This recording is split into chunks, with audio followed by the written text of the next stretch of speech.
imagen es, por ejemplo, en el GRIP, en el libro GRIP, van a encontrar que dice que, como hablan siempre de evidencia, es tipo, la evidencia no es concluyente, no es... Mejor, entonces, ¿por qué investigan? Eso le va a pasar cuando leen información. ¿Sí? Entonces, lo traté de ordenar más o menos para que sea útil. Es el cuarto año, este año lo van a ver de vuelta, porque tenemos un taller de esto. Van a tener una ventaja. Porque cuando hablemos de hernia de disco y radiculopatía cervical, que es un tema nuevo este año, y trastorno asociado a la tendinitis cervical, que lo dan este año conmigo, sí o sí la neurodinámica es una buena herramienta inicial. Y como toda terapia manual, es una terapia moduladora de síntomas. Entonces, no hay teclado, ¿no? No, es para... Digo, ¿no estaría andando? ¿No tiene la pila? ¿O no tiene la pila? No está el teclado acá, Sí. Estoy viendo si no es la pila, ¿no, che? Porque ya de por sí... No, la pila es... Tranquilo. Pero vayan pegándole una leída. Le ahorran trabajo al profe. Yo no soy muy buen leedor de PowerPoint. Definición. Es la aplicación clínica de la mecánica y la fisiología del sistema nervioso, ya que están relacionadas entre sí y se integran con la función musculoesquelética. Hasta ahí. Muy bien. Fíjense que es lo que siempre... Ahí está, lo que siempre le digo. Aplicación de la fisiología. Aplicación de la fisiología. Y mi frase popular, para hacer neurodinámica solamente necesitas saber y... ¿Sí? A ver, y esto es porque por eso yo decidí partir en dos. Hoy vamos a hacer los dos test neurodinámicos principales y generales, lo practican, razonan, para después vamos a hacer un taller aparte, yo ya me comprometo con eso, hacer técnicas neurodinámicas más específicas. Porque si no va a pasar lo que pasó esa vez en el taller de onco, que le quise dar todo de una y no me alcanzó. Bien. Sin leer lo que está acá, voy a alguno leyó. ¿Qué le retrata esta imagen? ¿Qué le representa? ¿Qué le transmite estas imágenes? Bien, ¿qué más? La distribución en el cuerpo. Muy bien, ¿qué más? O sea, el sistema nervioso central y periférico. Muy bien. ¿Qué más? Que todos están conectados. Perfecto. ¿Qué más?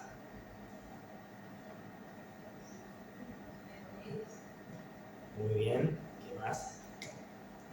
Todo lo que le transmita la imagen, no estoy buscando que me digan nada en particular. Eso porque me da idea de sensibilidad. Muy bien, muy bien. Exacto. Totalmente.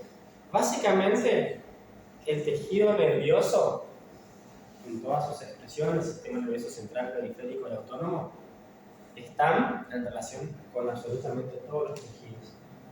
Y da la casualidad, no sé, la ironía, no sé lo que la palabra que ustedes quieran poner, que muy pocas veces, y ya lo va a pasar, a lo de quinto quizás me lo puedan confirmar, yo lo confirmo desde mi experiencia como estudiante, que jamás hablamos del sistema nervioso integrado al sistema musculoesquelético, ¿sí? A lo mejor alguna palabra suelta como cervicobraquialgia, en mi momento, lo más cercano a cervicobraquialgia era lumbosatalgia que tenían en las clases de latín, ¿sí? Entonces, no aprendemos mucho, ¿sí?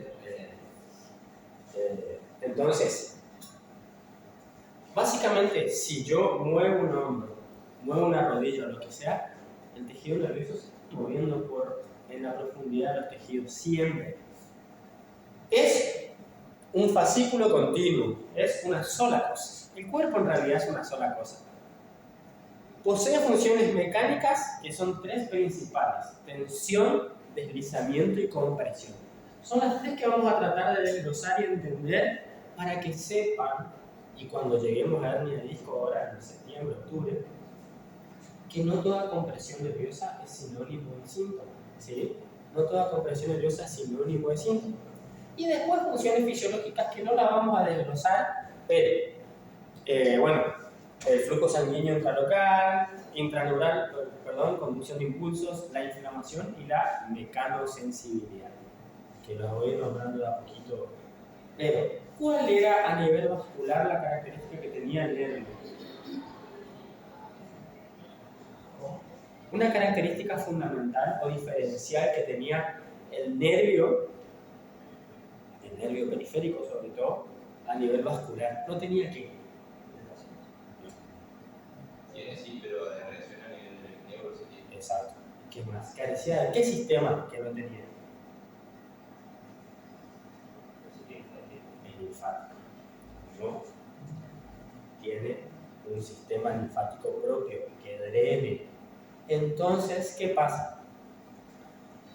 Los edemas, las inflamaciones dependen mucho de la movilidad neural, ¿sí? La movilidad neural.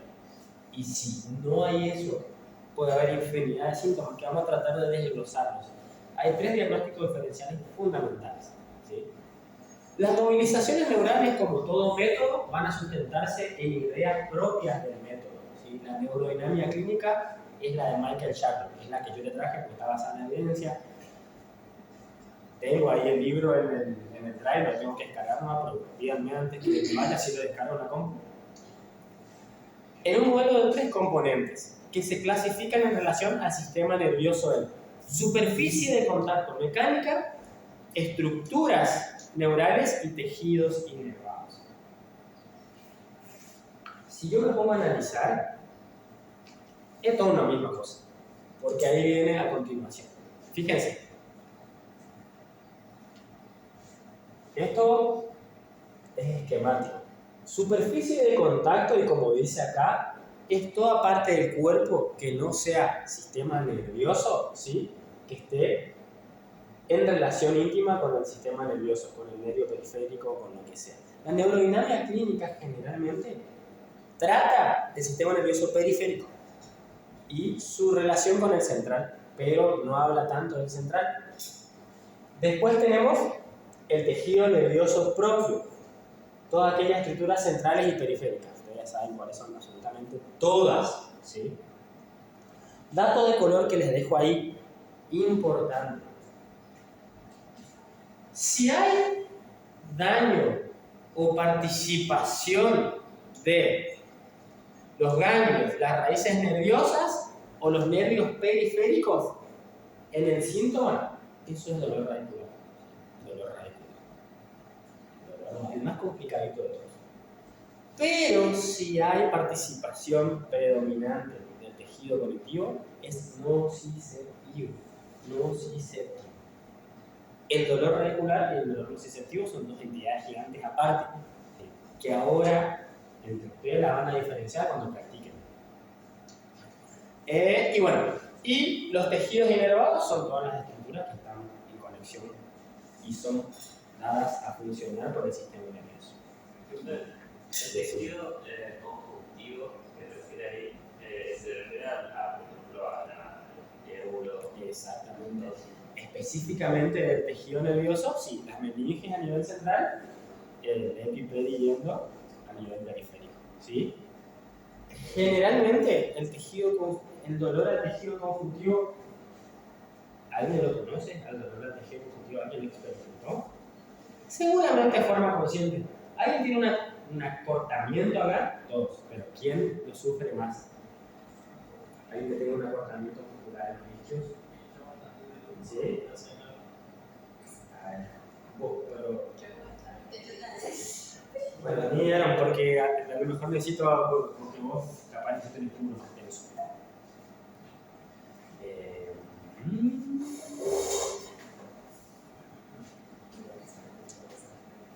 ¿Me pongo el shorts? No hace falta todavía. Es para que vos lo sientas y describas. Vas a primero a dejarte caer hasta sentir estirar los isquios. Piernas juntos. Ahí. Sí, abajo. Ahí. ¿A dónde sentís? En el techo inferior. Bien.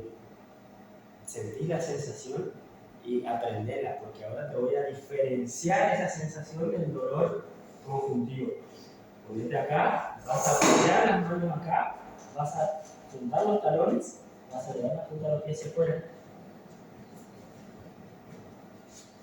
Punta de los pies afuera, giro los codos, eso, bajo la cabeza, doblo la rodilla, saco la cola sin estirar la rodilla, saco pecho, eso. Después se le da la punta del pie. Apoyar la punta. ¿Sentís atrás? Sí, ¿Es diferente al anterior? sí.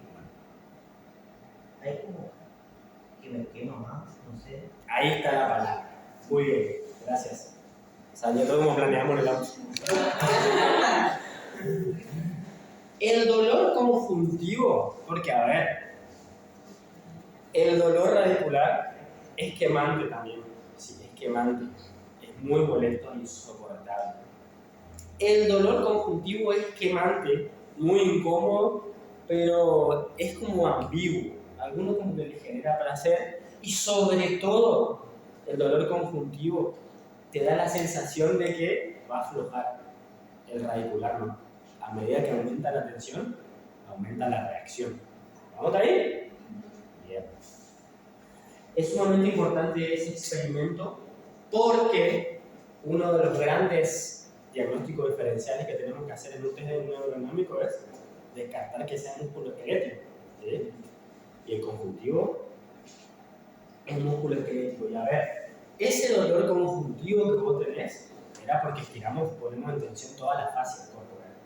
Ahora cuando vayamos a la tensión neural, el dolor conjuntivo nervioso es lo mismo, pero más localizado, en el trayecto nervioso. ¿Sí? Igualmente, o sea, la primera vez que él bajó, eso también era dolor conjuntivo.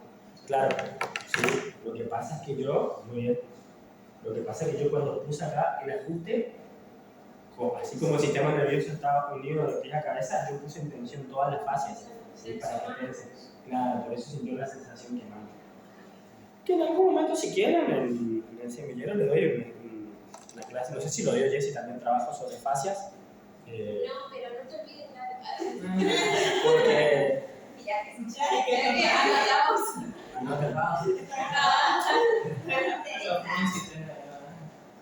La superficie de contacto, volvamos a la primera. Todo lo que no sea nervio y lo que va a estar en relación envolviendo al sistema nervioso es similar, esto lo dice Shacklock, a un telescopio.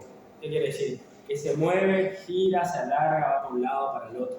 Y el tejido neural dentro de él se acomoda a eso, ¿sí? Bien. Las funciones mecánicas son sumamente importantes que la entiendan para que el día de mañana no caigan en que cualquier lumbociatalgia o cervicobraquialgia es debido a un atrapamiento o dolor nervioso en sí. Es fácil de identificar una vez que agarran práctica. Y eso va a pasar con ustedes porque ya van a estar un paso adelantado. Tensión, deslizamiento y compresión. Estas son las tres propiedades y funciones mecánicas. ¿Qué quiere decir? Que el nervio está hecho para soportar esto, ¿sí?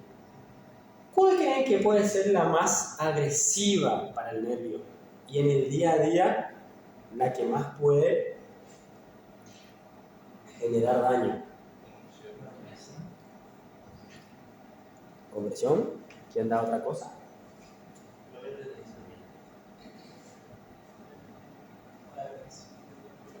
Ahí nombraron las tres. Esa por una, porque lo vamos a razonar. Generalmente el nervio está preparado para las tres. Como todo tejido, hasta un punto. Chao, nos vemos. ¿Sí? Pero posiblemente, y lo que más se ve en el día a día, porque justamente los test neurodinámicos se basan en eso, es la tensión. La tensión. ¿De qué va a depender la tensión para que sea dañina o no. ¿Cuál es la variable que va a influir más para que una tensión sea dañina o no? ¿Para que sea qué? Para que sea dañina. ¿La fuerza? El tiempo, ¿sí? Y la fuerza, totalmente. Que son inversamente proporcionales. A mayor fuerza, menor tiempo bajo tensión, ¿sí?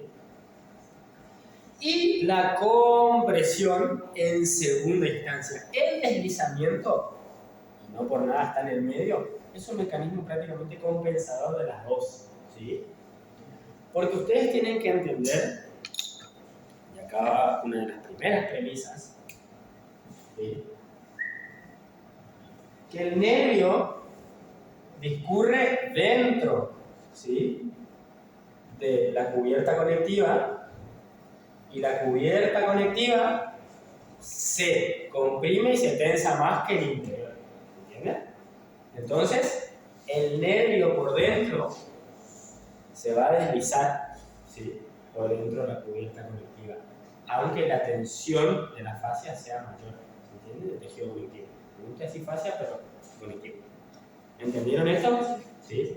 Por ende, puede haber tensión neural, ¿sí?, tensión neural, pero el nervio siempre va a estar deslizándose adentro. Obviamente, si yo pongo en tensión el sistema nervioso, no es que el nervio está haciendo esto, ¿sí? Pero si yo aplico tensión en ambos extremos, el nervio se va a estar descubriendo en el interior. Tensión, compresión y el deslizamiento es tanto longitudinal como, fíjense acá, el nervio mediano, transversal. ¿Entiendes? El mediano, ¿no es cierto? Pero de hecho, ya saben que es anatomía cero. Pero el mediano. Bueno. Entonces, la compresión también es más dependiente del tiempo que de la fuerza. Y eso es algo que lo vamos a ver en el disco, que algo lo nombré el año pasado. A ver, nosotros no estamos hechos para estar sentados 8 horas en un lugar. Entonces, si una persona presenta dolor de características nerviosas y voy a preguntar que está 6 horas sentada en la computadora, y bueno, la carga compresiva es sinónimo de qué a nivel fisiológico, de isquemia, al igual que la tensión. Son dos sinónimos, ¿sí? Vamos a anotar idea suelta acá. Compresión, tensión,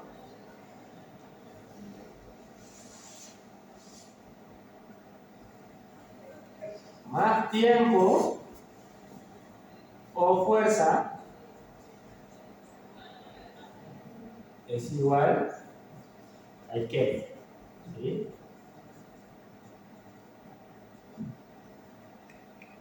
Porque ustedes van a ver que después hay dolores nerviosos de origen o de características inflamatorias y de características isquémicas.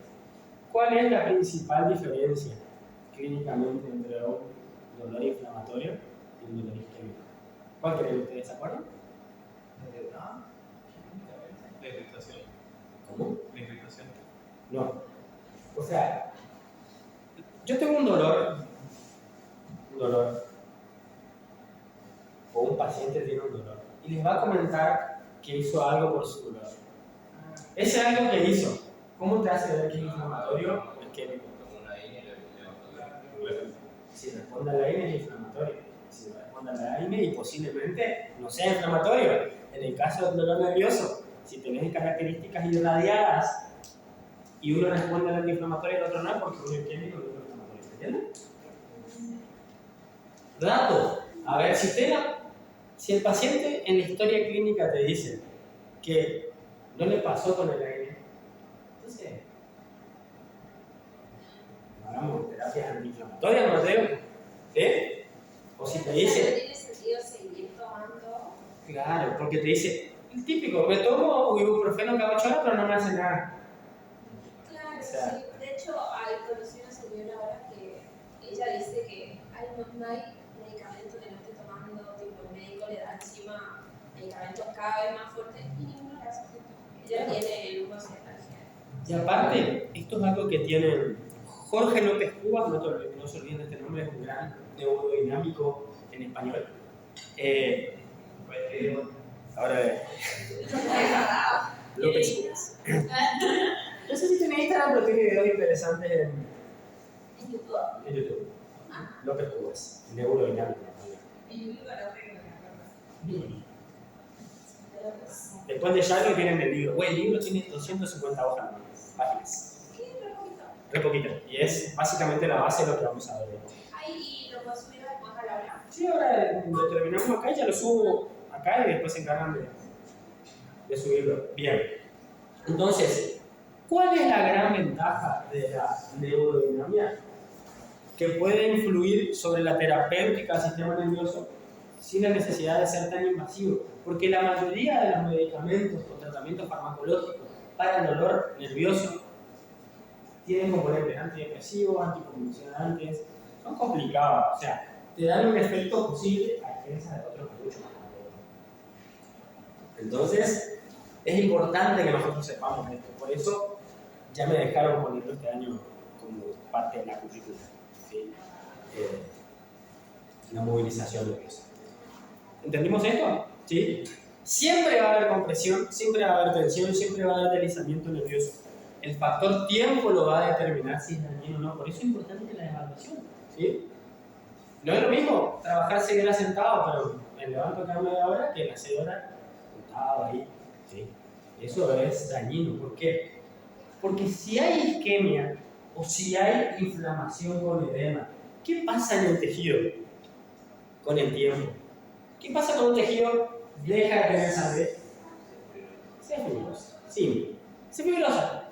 Y esa fibrosis a nivel microscopio se pega el tejido y altera sus propiedades mecánicas. Acuérdense que acá no hay drenaje linfático. Por ende, la alteración está adentro de la membrana conjuntiva. Y ahí está más complejo.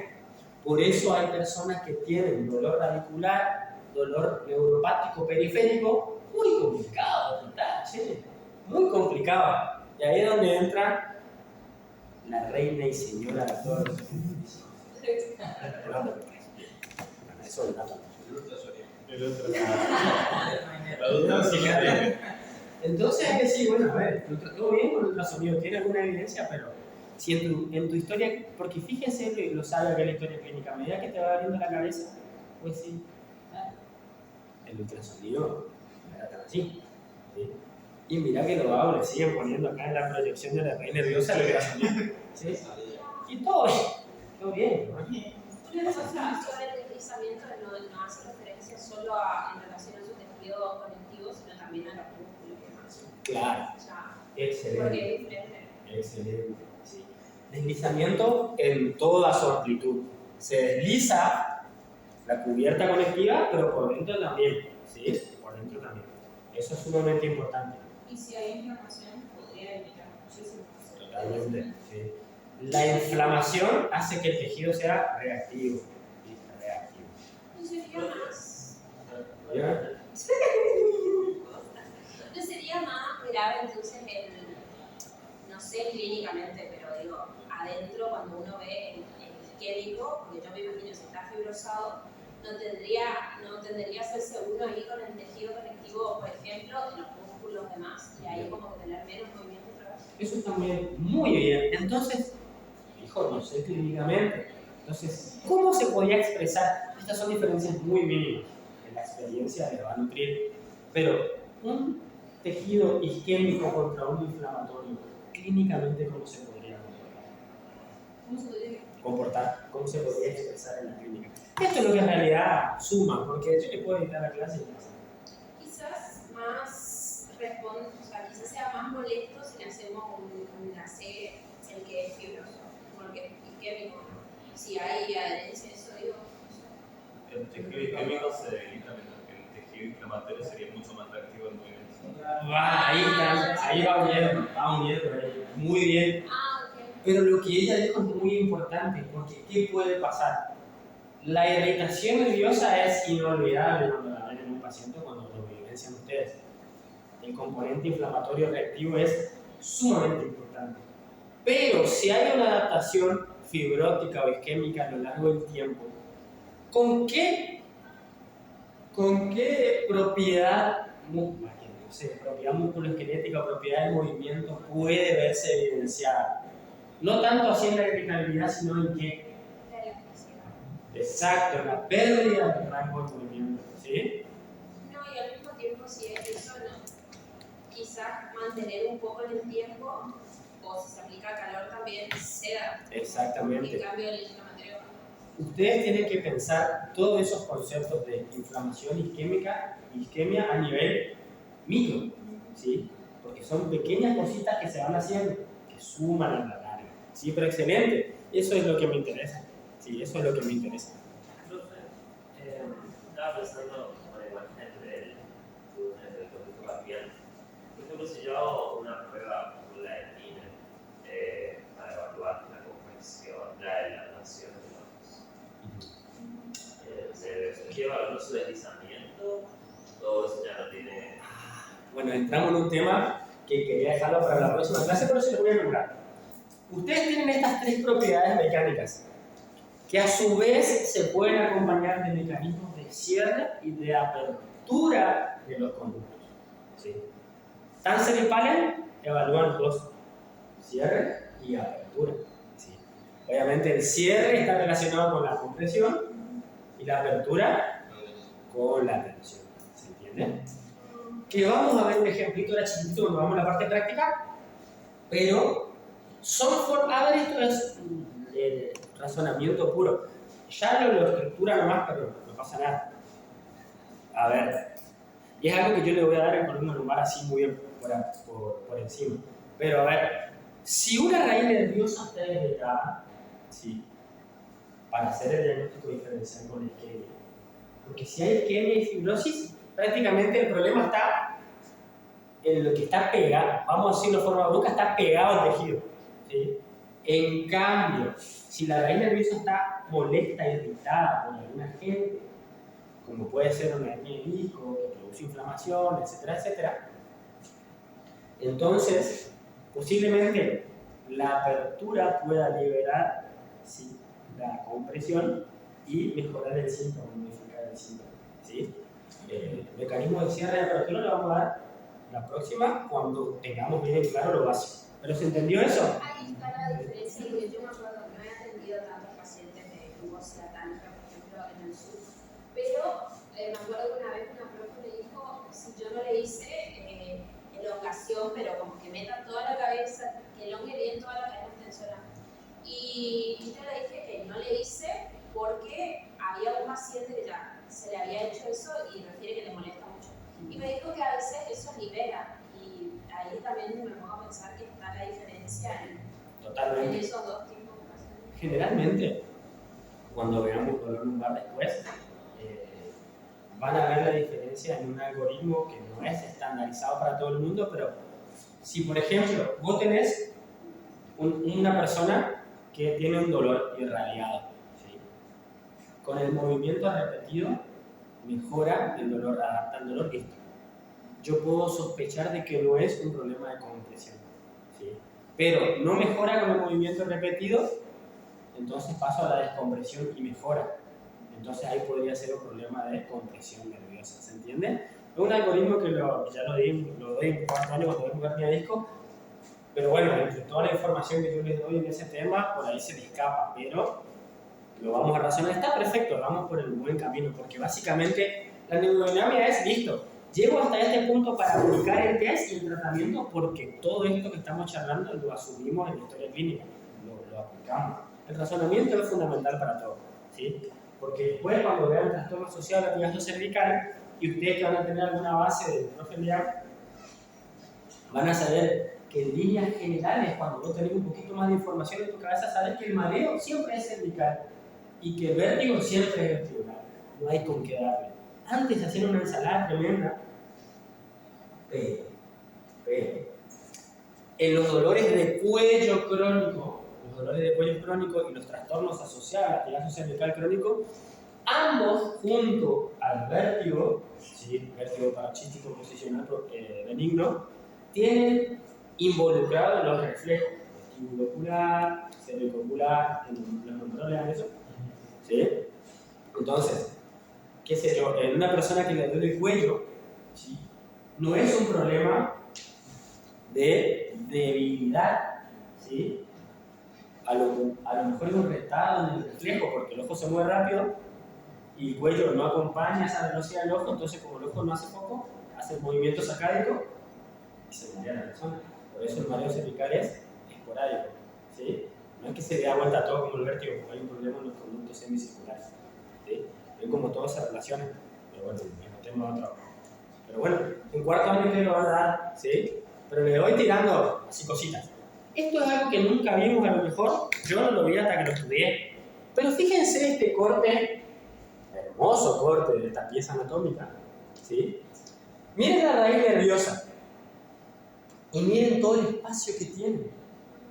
Todo el espacio que tiene y fíjense la relación con el disco. Fíjense, esto es raíz lumbar, ¿sí? Y miren dónde sale el disco. A ver, la raíz, después por acá sale el nervio, agujero de conjunción, que coincide con la salida del disco. Si no nos confundamos. Pero fíjense lo libre que está, ¿sí?, la raíz nerviosa. Que ustedes no ven esto cuando ven una resonancia, no lo ven, pero ven el disco herniado, ¿sí? Y el tipo te dice que contacta con la raíz, el D4, el D5. Está bien que contacte. Si estoy sabiendo, estoy resabiendo gracias a esta clase, que el nervio soporta compresión, soporta tensión, o sea que por más que esto esté sostenido en el tiempo hay que conjugar otra cantidad de cosas para ver si la clínica se correlaciona. Primero que nada, el paciente dice tengo hernia de disco, muy bien, te felicito, pero ¿cuándo es importante la hernia de disco? Cuando hay dolor nervioso. Uno, hay dolor nervioso sostenido en el tiempo y coercible, que no mejora con nada. Ahí sí podemos charlar con el médico. Pero si te dice, tengo hernia de disco, ¿dónde te duele? Me duele en franja. El dolor en franja es medio sinónimo de hernia de disco, que no está comprimiendo el nervio. Pero entonces, si hay dolor en franja, puede ser hernia de disco, pero puede mejorar, el dolor más fácil de mejorar, el lumbar más fácil de mejorar. ¿Qué significa franja?